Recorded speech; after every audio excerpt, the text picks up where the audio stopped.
je pense qu'on approche des dernières informations qu'on aura sur le Samsung Galaxy Z Fold 5. Et pourquoi je dis ça? C'est parce qu'on a déjà beaucoup d'informations sur le sujet. Je t'invite à aller voir d'autres vidéos que j'ai fait dessus, juste ici. Mais là, on a eu deux autres informations qui sont assez intéressantes et qui hype quand même beaucoup de personnes. Bonjour à tous et bienvenue sur cette nouvelle vidéo. C'est Hugo sur la chaîne Gigatop. Allez, c'est parti!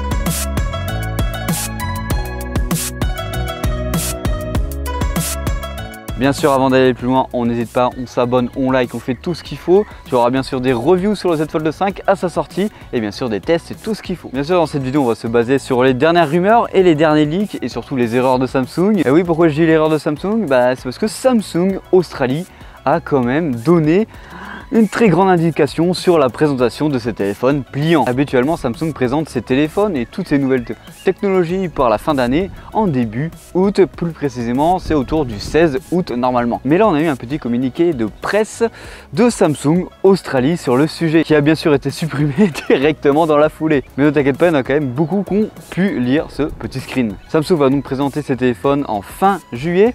Cette information, en tout cas ce communiqué de presse, rassure les rumeurs qu'on avait depuis quelques mois, c'est-à-dire pour une présentation du 26 juillet et une sortie pour le 11 août. Et cette présentation devrait avoir lieu non pas dans une ville, peu importe en Europe, en Amérique ou autre, non, elle sera directement au siège de Samsung à Séoul, en Corée du Sud. En présentant leur prochain téléphone là-bas, Samsung veut présenter un nouvel avenir chez Samsung, un nouveau tournant. Autre grosse rumeur qui tourne en ce moment et qui est ma foi plutôt intéressante, la certification IP58. Alors ça correspond à quoi? Bien sûr IP58, je te ferai une vidéo sur la chaîne Gigatop si tu t'abonnes bien sûr pour t'expliquer bien sûr toutes les certifications IP. Alors le 8 dans cette certification, ça signifie quoi? Que le téléphone est submersible sous l'eau à 1 mètre de profondeur selon des spécificités organisées par la marque. Mais ne t'inquiète pas, lui qui a la certification 8 dans son IP, je le mets largement à 50-30 cm sous l'eau pendant quelques minutes sans problème. Et c'est là où d'habitude on avait simplement un X où Samsung n'avait pas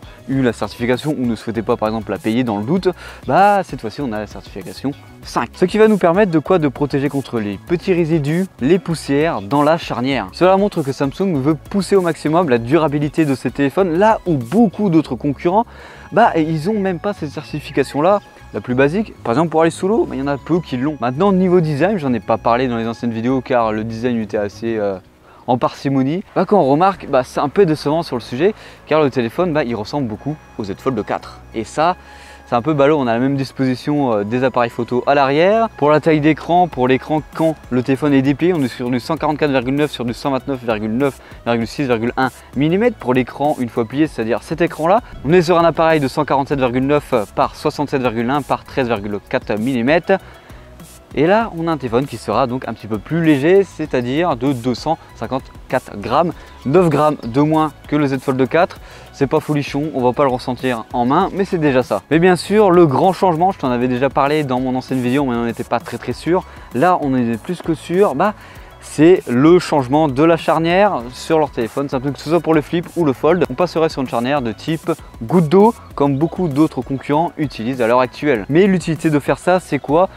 Qu'on n'ait pas un espèce de pli là, quand on vient fermer notre téléphone. Bon là ça se voit beaucoup moins parce que j'ai une coque dessus, mais du coup ce serait complètement à plat, donc on passerait moins les poussières. C'est clairement pour moi le plus gros défaut de ce téléphone, c'est que mon écran interne il est tout le temps poussiéreux. Alors au niveau des rumeurs sur les couleurs, on serait sur quoi? Du beige, du noir, du bleu clair, avec des options de 256 Go, 512 Go et 1 Tera de stockage. Si tu veux en savoir plus sur la fiche technique, bien sûr je t'invite à toujours aller voir la même vidéo. Je n'en ai pas reparlé dans cette vidéo là car ça me semblait inutile de répéter la même chose. Alors dis-moi ce que tu en penses pour l'instant de tout ce qu'on a autour du Samsung Galaxy Z Fold 5. N'hésite pas à me le mettre en commentaire. Personnellement, c'est le téléphone que j'attends le plus pour cette année car il va falloir le changer celui-ci. Bon, même s'il est encore utilisable, on est d'accord. Allez, c'était Hugo sur la chaîne Gigatop. Bisous.